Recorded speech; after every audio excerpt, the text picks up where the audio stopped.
আসসালামু আলাইকুম ওয়া রাহমাতুল্লাহি ওয়া বারাকাতুহু। আপনি কি আপনার সন্তানকে তার স্কুলে বা শিক্ষা প্রতিষ্ঠানে দিয়ে এসে সবচেয়ে নিরাপদ বোধ করছেন? যে পৃথিবীর সবচাইতে নিরাপত্তা বেষ্টিত জায়গায় আমি আমার সন্তানকে দিয়ে এসেছি, যেখানে প্রাচীর ঘেরা, সিসি ক্যামেরার তদারকিতে, অভিভাবক সমতুল্য, শিক্ষক বৃন্দ এবং বিশ্বস্ত বন্ধু বান্ধবদের সাথে আমার সন্তান পৃথিবীর সবচেয়ে নিরাপদ জায়গায় আছে। তাহলে মাইলস্টোন ট্র্যাজেডি আপনার সেই ভুলকে চোখে আঙ্গুল দিয়ে দেখিয়ে দিয়েছে যে পৃথিবীর কোনো দেশে, পৃথিবীর কোনো প্রতিষ্ঠানে, এমনকি পৃথিবীর কোনো জায়গায়, পৃথিবীর কোনো সিস্টেম এবং পৃথিবীর কোনো প্রযুক্তি মানুষকে শতভাগ জীবনের নিরাপত্তার গ্যারেন্টি দিতে পারে না। শুধু কি তাই, আমাদের ট্যাক্সের টাকায় আমাদের জীবনের নিরাপত্তার জন্য যে সেনাবাহিনী, যে বিমান বাহিনীকে লালন পালন করা হয়, আমাদের ট্যাক্সের টাকায় আমাদের জীবনের নিরাপত্তার জন্য যে ফাইটার জেট, যে বুলেট, যে অস্ত্র ক্রয় করা হয়, সেগুলোও যে আমাদের মৃত্যুর কারণ হয়ে দাঁড়াতে পারে, তা কি আমরা কখনো ভেবেছিলাম? সম্মানিত দর্শকবৃন্দ, তাহলে চিন্তা করুন যে পৃথিবীতে আমাদের প্রকৃত নিরাপত্তার রক্ষা কবচ কার হাতে? বিশেষ করে বাংলাদেশের মতো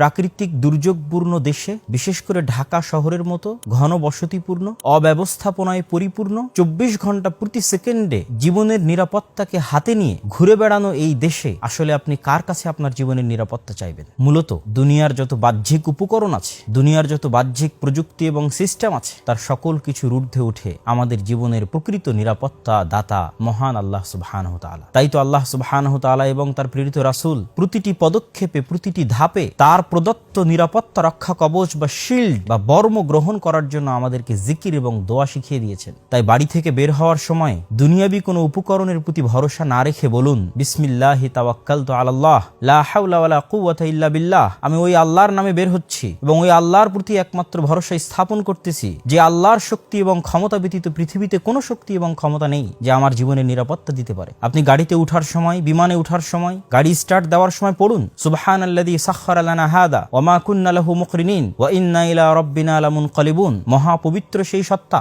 যিনি এই গাড়িকে, এই বিমানকে আমাদের অধীনস্থ করেছেন, অন্যথায় আমরা এটিকে আমাদের অধীনস্থ করতে পারতাম না। আর অবশ্যই আমরা আমাদের প্রতিপালকের দিকে ফিরে যাব। আপনার সন্তান কি স্কুলে হোক, বাইরে হোক, যেখানেই হোক, সেখানে রেখে আসার সময় বলুন, আস্তাউযিরুকুমুল্লাহ, তোমাকে আল্লাহর আমানতে, আল্লাহর দায়িত্বে, আল্লাহর নিরাপত্তায় তোমাকে দিয়ে গেলাম। সম্মানিত উপস্থিতি, এই দোয়াগুলো, এই জিকিরগুলো অদৃশ্যভাবে আমাদের জীবনের নিরাপত্তার দায়িত্ব আল্লাহ সুবহানাহু ওয়া তাআলা গ্রহণ করবেন, যিনি সবচেয়ে শক্তিশালী, যিনি পৃথিবীর সকল মুসাব্বিবুল আসবাব, সকল উপকরণের মূল সৃষ্টিকর্তা হচ্ছেন আল্লাহ সুবহানাহু ওয়া তাআলা। তার প্রতি ভরসা স্থাপন করা, তার প্রতি দায়িত্ব দেওয়া পৃথিবীর সবচাইতে নিরাপদ এবং পৃথিবীর সবচাইতে নিরাপত্তার প্রকৃত রক্ষা কবচ। আল্লাহ সুবহানাহু ওয়া তাআলা আমাদের সকলকে আমাদের জীবনের প্রতিটি ধাপে ধাপে রাসূলুল্লাহ সাল্লাল্লাহু আলাইহি সাল্লামের শিখিয়ে দেওয়া দোয়াগুলোকে মুখস্থ করা এবং চর্চা করা এবং সেগুলো আমাদের জীবনে বাস্তবে প্রয়োগ করার তৌফিক দান করুক। আল্লাহুম্মা আমিন। আসসালামু আলাইকুম ওয়া রাহমাতুল্লাহি ওয়া বারাকাতুহু।